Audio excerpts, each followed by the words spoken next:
Cuba! It's me, Elian Habanero, episode 22 of the W.I.L.L.I.W show, which stands for Wrestling is Life. Life is Wrestling. Now this is part 3 of my series on the legendary, in all the wrong ways, Ike the Crippler Shaw. Now in part 1 I talked about going to the school and meeting him.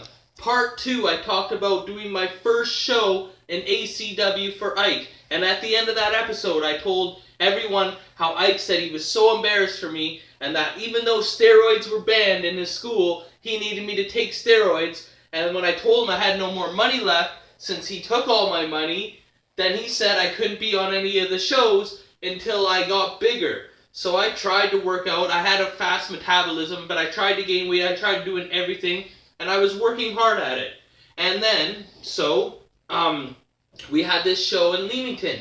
And a couple of weeks before, we went down there and we were like part of like the Leamington Tomato Festival, and we got to do this thing like the gladiators would do, where we had those things and we would try and knock kids off and they would challenge the wrestlers and stuff like that.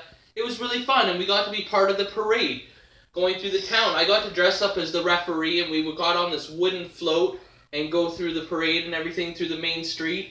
And there was this old war veteran Herbie that somehow had no family, and Ike got power of attorney over. And Herbie was, at this point, wandering around, peeing himself, lighting fires, like, he wasn't that coherent, whatever, jacking off in the hot tub.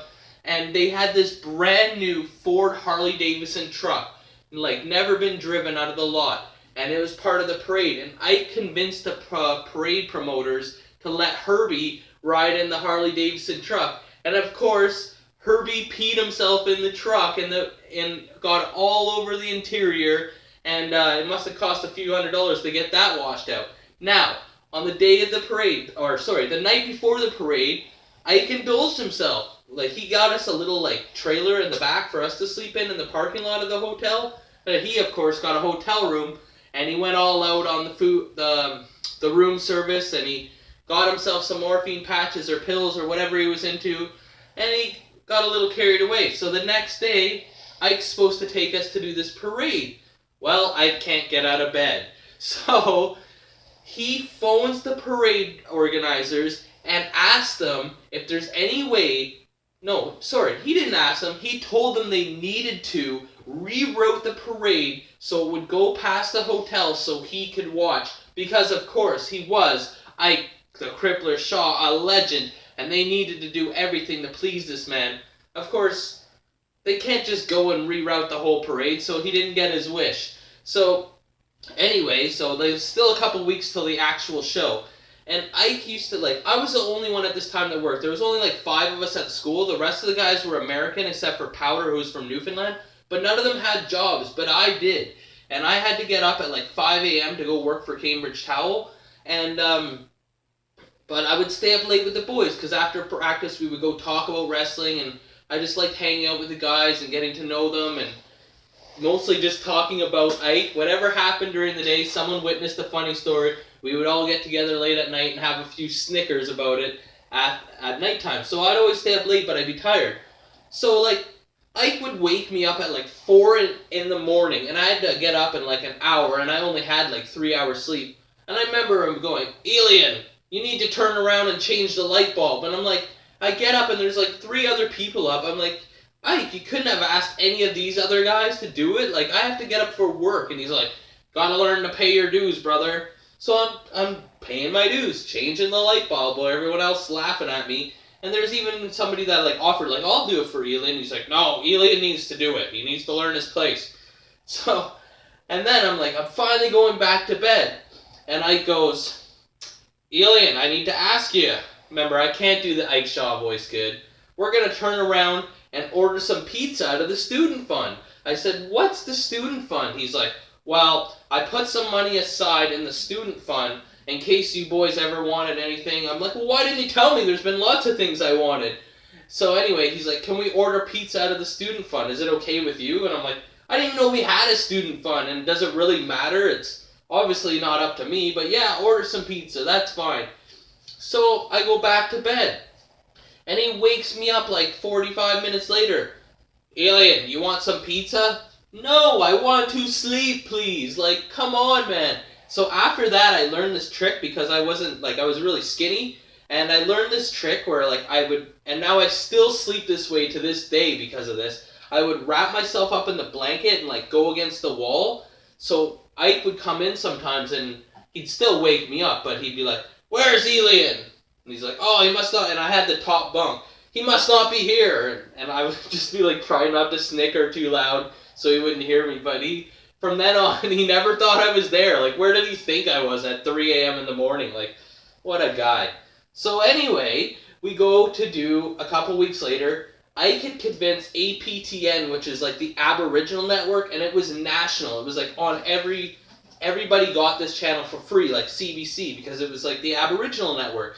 And he convinced them to put ACW on the Aboriginal network, but first they wanted to see a pilot, and they wanted there to be Aboriginal characters. So he came up, he had like Don Coyote, he made Frenchie Lamont the midget do some kind of like native gimmick, and someone else, I think it was Working Man Jackson Slade, had to do like an Indian gimmick, and I was supposed to referee. So we went down there, and he got this Italian restaurant to sponsor us. So he told all the boys that we got free meals there whenever we want. And of course, we're all poor, starving wrestlers, so we would go there for lunch and dinner. Well, I guess he didn't really explain it to the guy that owned the restaurant or the manager, whoever, because by like the third day they were like, we can't feed you guys anymore. Like, we're going broke from this show. And I remember, so this is a filming, like, for the TV. They had all the cameras set up and everything. And I remember it was a non-smoking building.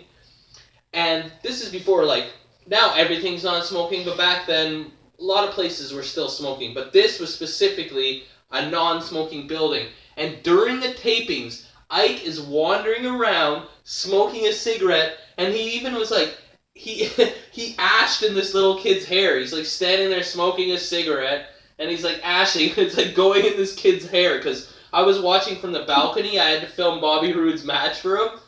And so whoever was running the venue or whatever comes up to Ike, and he's like, "Sir, this is a non-smoking building. You have to put the cigarette out." And he's like, "Do you know who I am? I'm Ike Shaw." And he's like, "Okay, well, I realize that, but sir, please, can you put the cigarette out? Like, we can't run events here with smoking." And he's like, "We're gonna get fined big time." And Ike's like, "Fine me then, fine me, I don't care." And he's going off, and he's going off.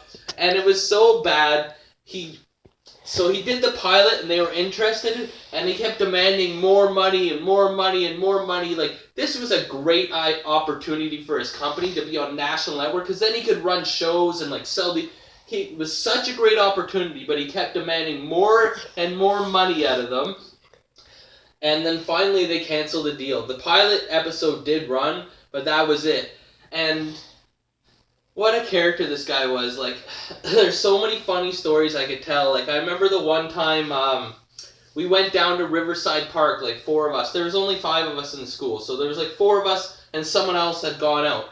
Nobody was in the school, and we came back, and Ike was in a uproar. And now there was only a men's bathroom and a women's bathroom, and we all used the men, even though Ike's wife was like the only girl there other than Sandy who would come for training, but she didn't live at the school.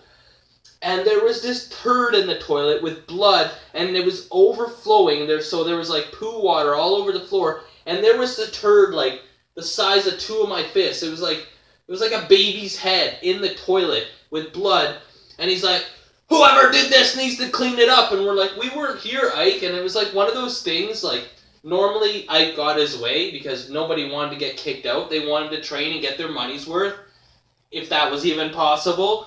And he's like, "You guys need to clean this up." And it was like one of those times where we almost like locked arms, like the slaves, like banding together against the slave master. And we're like, "We're not cleaning this up. None of us were here. We're not doing it. It was not us." And I remember a couple hours later, the bathroom was clean. Now, I don't think Ike did it himself, but none of us certainly cleaned it up. And it was disgusting. Like, honestly, it was like the size of a baby's head. Like, it was like giving birth. Like, ridiculous. Like, he must have stretched his ass so much.